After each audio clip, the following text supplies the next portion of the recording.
చాలని ప్రయత్నం చేయొద్దని మీ ద్వారా వారికి తెలియజేస్తా ఉన్నాం. ఇక్కడ అయిపోయింది, లాస్ట్ కన్క్లూడ్ చేస్తుండే, దాని తర్వాత మాట్లాడుతాం. మళ్ళీ అవకాశం.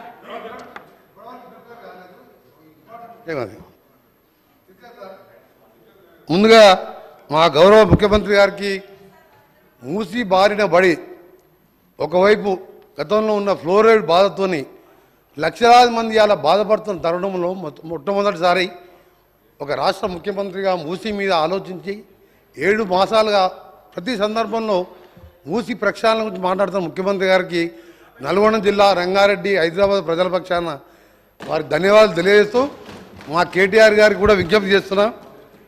మనం ఎవరో ఆలోచించలే, మేము బాధపడ్డాం. డ్రైనేజు, ఇండస్ట్రీ వేస్టేజు, ఫ్లోరైడు, ఆ బాధతో అధ్యక్ష ఇవాళ కూడా మా గ్రామాలలో మేము ఉండలేము.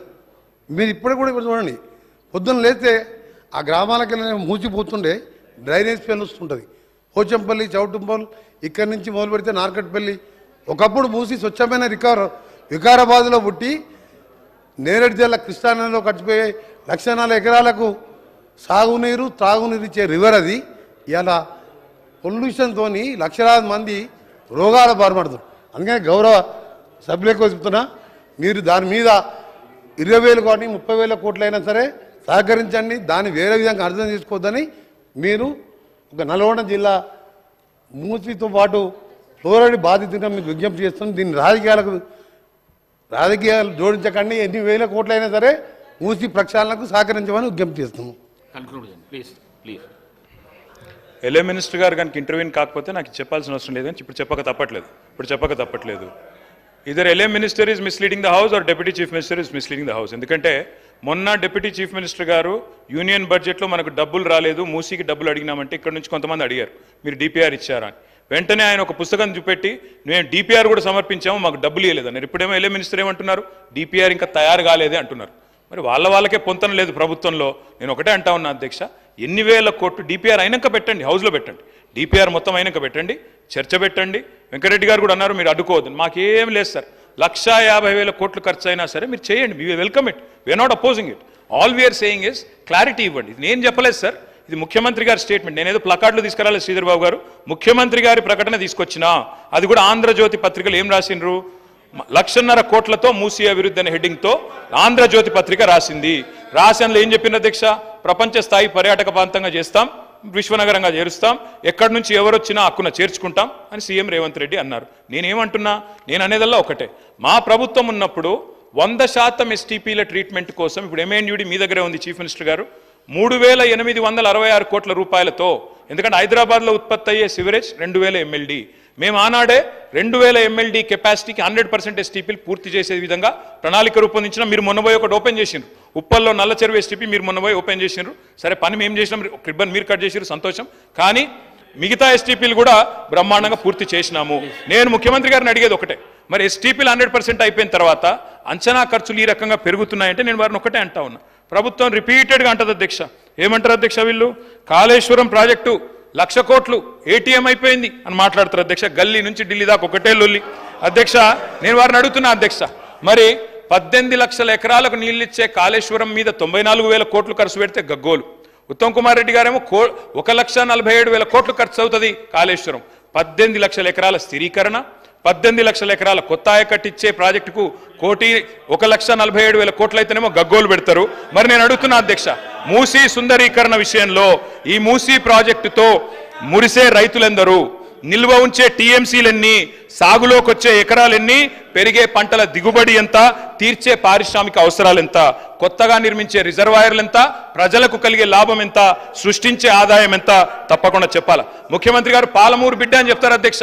వారు నేను అడుగుతా ఉన్నా, పాలమూరులో మొత్తం రిజర్వాయర్లు మేము కట్టినాం, వట్టెము కరివేనా మొత్తంగా ఉద్దండాపూర్ దాకా అన్ని రిజర్వాయర్లు కంప్లీట్ చేసినాం. ఒక పంప్ ఆన్ చేసిన 31 పంపుల్లో. ముఖ్యమంత్రి గారు నేను అడుగుతున్నా, చివరి దశలో ఉన్న ప్రాజెక్టును కోల్డ్ స్టోరేజ్ లో పెట్టకండి, ముందుకు 5 minutes లో కంక్లూడ్ చేస్తాను. వాళ్ళు డిస్టర్బ్ చేస్తున్నారు సార్. అధ్యక్ష నేను అడిగేది ఒకటే, చివరి దశలో ఉన్న ప్రాజెక్టును పక్కకు పెట్టి కోల్డ్ స్టోరేజ్లో పెట్టి పాలమూరు బిడ్డలకు అన్యాయం చేయకండి. లండన్ చేస్తారా, న్యూయార్క్ చేస్తారా, థీమ్ పార్క్ చేస్తారా, థేమ్స్ చేస్తారా, మీ ఇష్టం. కానీ దాని వెనుకున్న థీమ్ ఏందో, బ్యాక్గ్రౌండ్లో జరుగుతున్నదేందో తెలంగాణ సమాజం గమనిస్తున్నదనే విషయం మర్చిపోకండి. అధ్యక్ష, మూసీతో పాటు మానేరు రివర్ ఫ్రంట్ కరీంనగర్లో 60% పనులు పూర్తయినాయి. దాన్ని కూడా దయచేసి కంప్లీట్ చేయాలని చెప్పి గౌరవ ముఖ్యమంత్రి కోరుతా ఉన్నా. కరీంనగర్ జిల్లాకు మంచి మేలు జరుగుతుంది. శ్రీధర్ బాబు గారు, మీరు కూడా అక్కడి మంత్రి దయచేసి ఇన్వాల్వ్ కావాలని కోరుతా ఉన్నా. అధ్యక్ష, కేంద్రం నుండి నిన్న మా సర్పంచులు వచ్చినారు సార్, మా సిరిసిల్ల సర్పంచులు అందరూ వచ్చినారు. సిరిసిల్ల జిల్లా వేములవాడ నుంచి, అదేవిధంగా మా సిరిసిల్ల నుంచి. ఇప్పుడు కొత్త సర్పంచులు వచ్చే లోపల పాత సర్పంచులకు ఏవైతే బకాయిలు ఉన్నాయో దయచేసి క్లియర్ చేయండి. లేకపోతే మీకు నష్టం, మాకు నష్టం. ఎందుకంటే అందులో మీ సర్పంచులు ఉన్నారు, మా సర్పంచులు ఉన్నారు. కొత్త సర్పంచులు వచ్చే లోపల పాత బకాయిలు ఎందుకంటున్నా అంటే కేంద్రం నుంచి 800 కోట్లు వచ్చినాయి, వాటిని రిలీజ్ చేయండి. Concluding sir, I'm concluding sir.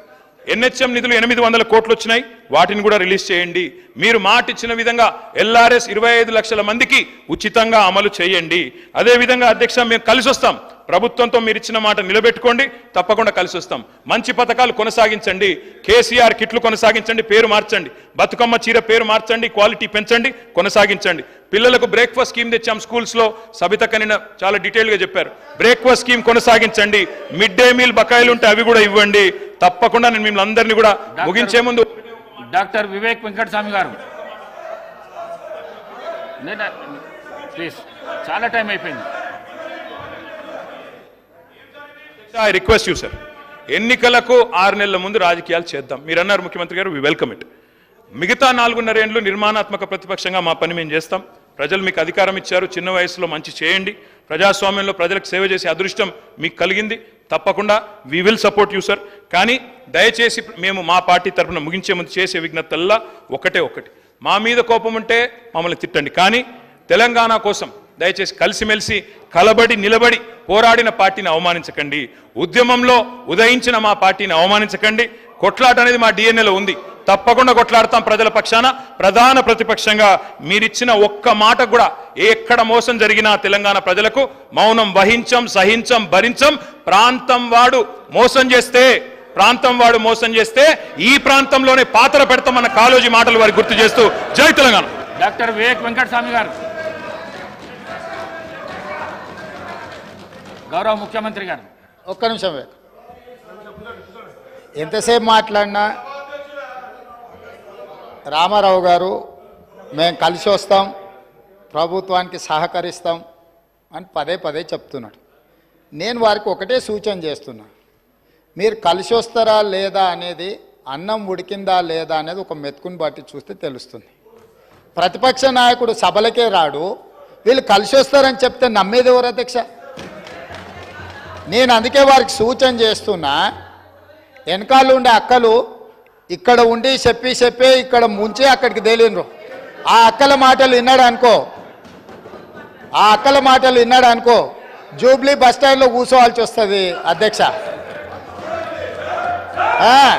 అందుకే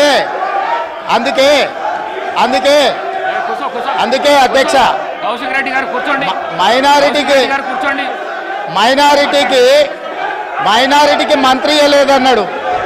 2014 నుంచి 2019 వరకు ఒక్క మహిళకు కూడా మంత్రి పదవి ఇవ్వలేదు అధ్యక్ష.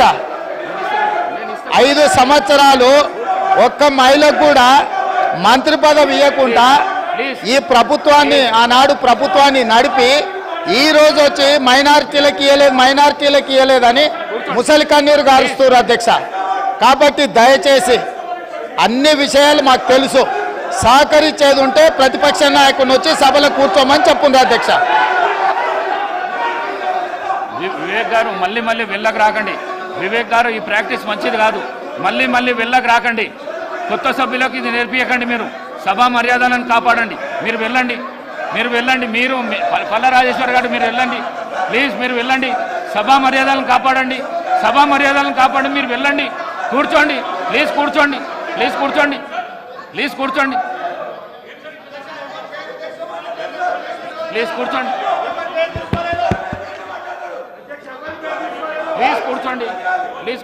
నేను గౌరవ ప్రతిపక్ష శాసనసభ్యులు అందరికీ కోరుతా ఉన్నాను. గౌరవ ముఖ్యమంత్రి గారు మాట్లాడుతూ